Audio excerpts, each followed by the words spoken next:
Hello everyone, Dr. Matthew X. Joseph in the third video on our look fors. And again, this is for our observers to support you as you start those observations. It is the middle of October. We're starting those observations, getting into classrooms.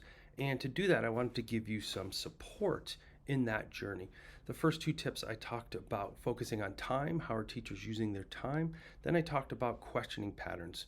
And today I want to talk about the difference between participation and engagement. When we go in as observers, often we see kids participating. They're completing their work paper, completing online work, they're raising their hand, they're responding to a call and response question. That's participation.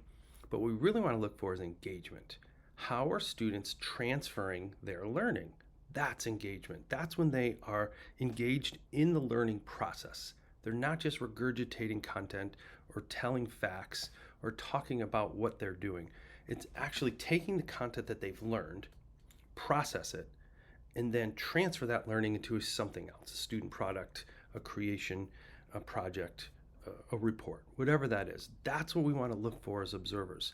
Participation is one thing. They're actually doing their work. But then let's kick it up a notch. Look for the engagement. How are students moving to be creators? They're transferring their learning into something else, and that shows that they've understood, shown that they've processed, and show that they can produce some learning material. So make sure you can, when you go in, look at the difference between that participation and that engagement. And when you're working with teachers to give feedback, focus on the engagement piece. How are students creating?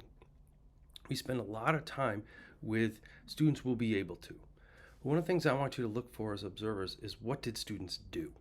How did they take the learning that they had for that 45, 60 minutes and produce something and create something? So flip that mindset from what students will be able to do and observe what students actually are doing and did as a result of the instruction.